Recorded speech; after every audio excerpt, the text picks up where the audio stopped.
Dear students, let us start with part 2 of session 2. So students, let's discuss now about the different types of plant layouts that can be used in manufacturing organizations. And as the slide shows, there are 4 main types. We start with the first one, which is called the process type layout. You see, the process type layout, जैसे कि नाम ही बता रहा है, जो production facilities हैं would be laid out according to the type of the process.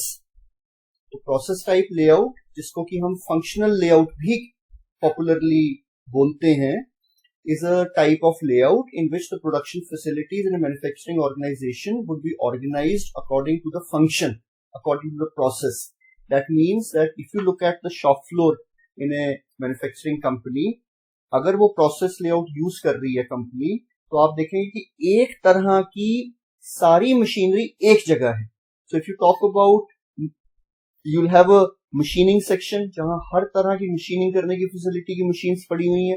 There is a welding section जहां सारी तरह की वेल्डिंग, चाहे वो टिग हो, चाहे वो मिग हो, चाहे वो सबमर्ज्ड आर्क वेल्डिंग हो, और व्हाटसोएवर, हर तरह की वेल्डिंग की फैसिलिटी एक सेक्शन में है जिसका नाम होगा welding section.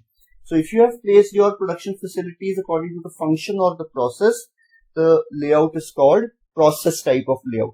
For example, in the first case, in example 1, आप clearly देख सकते हैं कि shop floor area दिखाया जा रहा है और उसमें एक particular जगह पर सारी की सारी तरह की sawing है, दूसरी जगह पे सारी जगह grinding की facility है, तीसरी जगह कहीं gear cutting की facility है, किसी अलग जगह पे सारी मशीन जो टर्निंग कर सकती हैं वो पड़ी हुई हैं, मिलिंग फैसिलिटी अलग जगह है, जो भी सेटअप्स आप हीट ट्रीटमेंट के लिए यूज कर रहे हो वो अलग पड़े हुए हैं. और इस पहली एग्जांपल में कोई एक पर्टिकुलर प्रोडक्ट या पार्ट प्रोसेस होने के लिए आ रहा है. जैसे कि if you are trying to manufacture a shaft, first of all it is coming to the sawing section, then it is move to the turning section, then it goes to the heat treatment section, then to the grinding section, then to the milling section, and then it moves out to the store area. Similarly, example 2 आपको दिखाने की कोशिश कर रही है कि when you are using process type of a layout, अलग अलग तरह के जो प्रोडक्ट्स हैं, अलग अलग तरह के जो पार्ट्स हैं, वो अलग अलग रूट के थ्रू मूव करेंगे. आप देखिए, शॉप फ्लोर एरिया को इन्होंने अलग अलग सेक्शंस में बाय प्रोसेस डिवाइड कर दिया. We have a forging section, a grinding section, a drilling section, a milling section, and inspection section. Now, if I talk about one of the parts, तो आप देखिए कि उसके लिए बताया जा रहा है कि सबसे पहले पार्ट गया फोर्जिंग सेक्शन में, उसके बाद नंबर 2 ग्राइंडिंग सेक्शन में, फिर नंबर 3 मिलिंग सेक्शन में, फिर नंबर 4 ड्रिलिंग सेक्शन में, फिर नंबर 5 हीट ट्रीटमेंट सेक्शन में, then to 6 inspection, then to 7 that is packaging, and then it leaves the factory or goes to the storage area or to the warehouse. But then another part which has been whose route has been represented by dotted lines, it does not go to the forging section as was the case with the earlier part. It goes to foundry, then to milling, then to grinding, then to drilling, then to heat treatment, then to inspection, and finally to packaging. So this type of a layout is called process or functional layout. Similarly, we have given you an example 3 where different parts in order to get processed are moving into different sections, but all production facilities of the same type are at one place. Okay, let's move to the second type of layout, which is called product layout. It is also popularly known as line layout, and in this type of a layout, all production facilities are arranged in a definite sequence according to the sequence of operations which would be required for processing of a part. बच्चों, students, ये जो layout है ये उन companies में use होगा जो बहुत ही लिमिटेड तरह के प्रोडक्ट वेरिएंट्स देती हैं, और वो जो लिमिटेड प्रोडक्ट वेरिएंट्स हैं वो एक खास सीक्वेंस ऑफ प्रोसेसिंग ऑपरेशंस लेकर प्रोसेस हो जाते हैं, फाइनल प्रोडक्ट बन जाते हैं. जैसे एग्जांपल 1 में आप देख रहे हो कि the machines have been put in this new manner, but essentially they are in a sequence, they are in a line, and the raw material comes to workstation, हम यहां नाम देते हैं इन फैसिलिटीज को. The raw material comes to workstation 1, a part of the total job that needs to be done on the material, a part of that is conducted at workstation 1, then it moves to workstation 2. The next portion of the processing that has to be done at workstation 2 on the material is done at workstation 2, then it would move to 3, then to 4, then to 5, and then at 10 its final assembling or packaging would be complete and it would move into the store or the warehouse. तो आप देखते हो कि product type of layout में आपको पता है कि एक खास सीक्वेंस ऑफ ऑपरेशंस है जिसमें पार्ट में जाना है, जबकि प्रोसेस टाइप ऑफ लेआउट में आप देखते थे कि अलग अलग पार्ट्स अलग अलग सेक्शंस में अलग अलग सीक्वेंस में जा रहे थे अकॉर्डिंग टू देयर रिक्वायरमेंट। लेकिन जब प्रोडक्ट टाइप ऑफ लेआउट होगा तो हर बार यही सीक्वेंस ऑफ ऑपरेशंस यूज होंगे, क्योंकि यही आप एक प्रोडक्ट ऑफर कर रहे हो। हाँ, अगर आप सपोज 2 या 3 तरह के प्रोडक्ट्स ऑफर कर रहे हो तो या तो वो इसी लाइन पर बन जाएंगे अगर उनकी रिक्वायरमेंट सेम है, अगर उनकी रिक्वायरमेंट्स डिफरेंट है और उनके अपने सीक्वेंस ऑफ ऑपरेशंस हैं तो आप देखोगे कि ये जैसे जब ये व्हील्स बनते हैं टायर के नीचे का पोर्शन व्हीकल्स का, तो जो आपका व्हील है ये 2 मेन पोर्शंस में होता है, one is the rim the other is the disc. तो एक लाइन आप देखोगे व्हील मैन्युफैक्चरिंग कंपनीज में एक लाइन है जिसको हम कहते हैं rim line.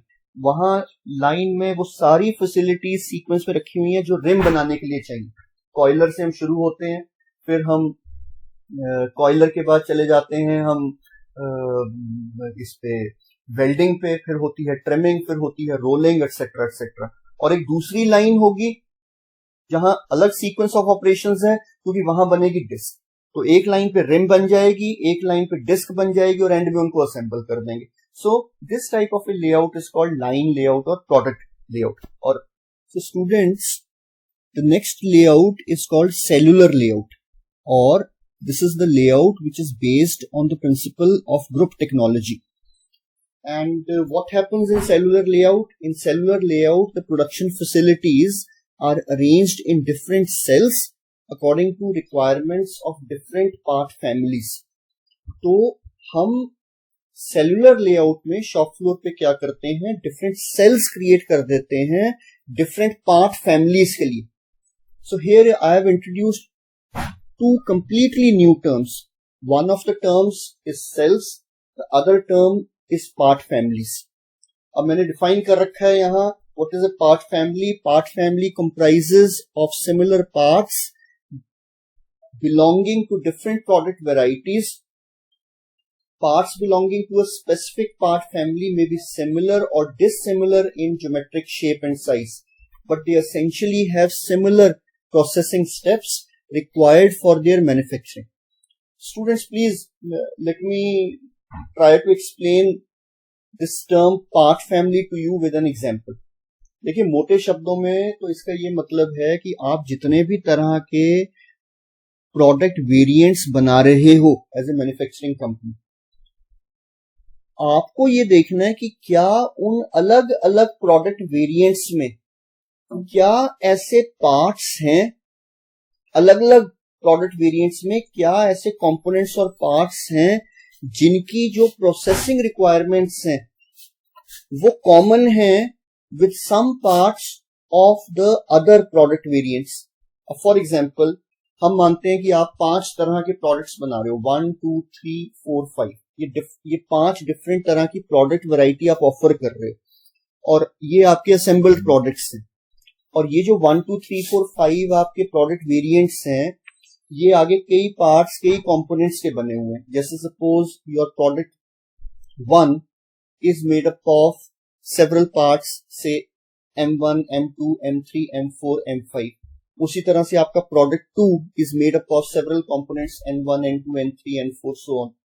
Then your product 3 variety is made up of several components, से P1 P2 P3 P4 P5। और जब आप इन अलग अलग प्रोडक्ट्स के अलग अलग कंपोनेंट्स और पार्ट्स को देखते हो तो आप कहते हो यार ये क्या, ये जो पहला प्रोडक्ट है 1 जिसके पार्ट्स हैं M1 M2 M3 M4, इसमें से M1 और M2 की जो प्रोसेसिंग रिक्वायरमेंट्स हैं वही तो प्रोडक्ट 2 के N1 और N2 पार्ट्स की भी वही प्रोसेसिंग रिक्वायरमेंट्स हैं। उन्हें भी सबसे पहले लेथ चाहिए, फिर उन्हें मिलिंग पे जाना है, फिर उन्हें हीट ट्रीटमेंट लेनी है, और फाइनली उनको जाना है एक किसी पर्टिकुलर सेक्शन में। तो क्या आपके अलग अलग प्रोडक्ट्स के कुछ ऐसे पार्ट्स हैं जिनको कॉमन प्रोसेसिंग चाहिए, और क्या आप सारे प्रोडक्ट्स के सारे पार्ट्स को ऐसी कुछ कॉमन फैमिलीज में क्या डिवाइड कर सकते हो?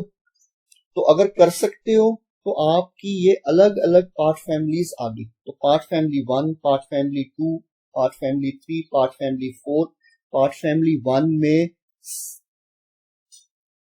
जितने भी आपके प्रोडक्ट वेरिएंट्स हैं उनके कुछ पार्ट्स आ गए हैं जिनको कुछ कॉमन प्रोसेसिंग रिक्वायरमेंट्स चाहिए। ऐसे पार्ट फैमिली 2 में कुछ और पार्ट्स आपके कुछ प्रोडक्ट्स के या सभी प्रोडक्ट्स के आ गए हैं जिनकी कुछ कॉमन प्रोसेसिंग रिक्वायरमेंट्स हैं। और ऐसे सपोज आपकी 3 या 4 पार्ट फैमिलीज बनी और आपके सारे कंपोनेंट्स और पार्ट्स अलग अलग प्रोडक्ट्स के कवर हो गए, तो आप क्वालिफाई करते हो सेलुलर लेआउट यूज करने के लिए अपनी शॉप फ्लोर पे। 2 मिनट के लिए मैं फिर वही एग्जांपल लेता हूं कि सपोज करिए आप एक कंपनी हो जो 5 डिफरेंट तरह के प्रोडक्ट वेरिएंट्स बना रही थी, और मैंने आपके इन 5 प्रोडक्ट्स के जब सभी पार्ट्स को कंपोनेंट्स को एनालाइज किया तो मैंने कहा कि यार इनकी तो 3 कॉमन पार्ट फैमिलीज बन सकती। तो मैंने देखा उनकी part family A, part family B C, part family A, part family A, then part family B and then part family C. इनकी 3 पार्ट फैमिलीज बन सकती। और इन 3 पार्ट फैमिलीज में बच्चों क्या है, इन 5 प्रोडक्ट्स के अलग अलग पार्ट्स गए हुए हैं जिनकी प्रोसेसिंग रिक्वायरमेंट सिमिलर थी। तो अगर आप ऐसा कर सकते हो तो you can use cellular layout. तो सपोज इस एग्जांपल में मैंने माना कि आप एक ऐसी कंपनी हो जो 5 प्रोडक्ट्स बना रही है, और इन 5 प्रोडक्ट्स को हम 3 पार्ट फैमिलीज में डिवाइड कर लेते हैं। तो अगर हम 3 पार्ट फैमिलीज में डिवाइड कर लेते हैं, अब हम जो मैन्युफैक्चरिंग फैसिलिटीज, जो हमारी मशीन्स हैं, जो इक्विपमेंट है, उनको जो शॉप फ्लोर पर अरेंज करना है वो पार्ट फैमिलीज के अनुसार अरेंज करना है। और आपकी 3 पार्ट फैमिलीज बनी है तो आपके 3 मैन्युफैक्चरिंग सेल्स बनेंगे। So I have created on the shop floor this cell 1, then cell 2 and then cell 3। Cell 1 में सिर्फ वो प्रोडक्शन फैसिलिटीज हैं जो वो सारे पार्ट्स और कंपोनेंट्स बनाने के लिए चाहिए जो पार्ट फैमिली 1 में पड़े हुए हैं। उसी तरह से सेल 2 में सारी वो मैन्युफैक्चरिंग फैसिलिटीज, वो प्रोडक्शन फैसिलिटीज, मशीन्स रखी गई हैं सेल 2 वाले एरिया में, जो क्या बनाएंगी, जो डिमांड है, मैन्युफैक्चरिंग डिमांड है, रिक्वायरमेंट है, उन सभी पार्ट्स और कंपोनेंट्स की जो गए हुए हैं पार्ट फैमिली 2 में। सिमिलरली हमने जो सेल 3 बनाया, ये किसके लिए बनाया? पार्ट फैमिली 3 के लिए। तो अगर आप बारीकी से देखो तो सेलुलर लेआउट आपका एक तरह से कॉम्बिनेशन है प्रोसेस और प्रोडक्ट लेआउट का।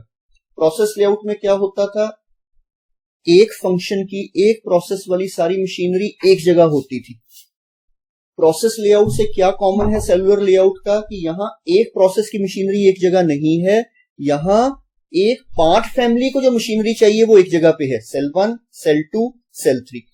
और प्रोडक्ट लेआउट के साथ यहां क्या कॉमन है, प्रोडक्ट लेआउट में आपको पता होता था कि आपकी मशीनरी लेड डाउन होती थी in a line according to the sequence of operations which is required for the processing of the product. तो अगर आपने अब सेल 1 में सिर्फ वही मशीन्स रखी हुई हैं जो पार्ट फैमिली 1 के पार्ट्स को चाहिए, और पार्ट फैमिली 1 के पार्ट्स को तो भी सारे ऑपरेशंस जो चाहिए वो कॉमन चाहिए, तो वो जिस भी सीक्वेंस में चाहिए उस सीक्वेंस में आपने मशीन्स को यहां लगा दिया। ये देखिए, ग्रीन वर्क स्टेशन से मैं गया ऑरेंज पर, फिर मैं गया येलो पर, फिर मैं गया ग्रीन पर, फिर मैं गया ब्लू पर।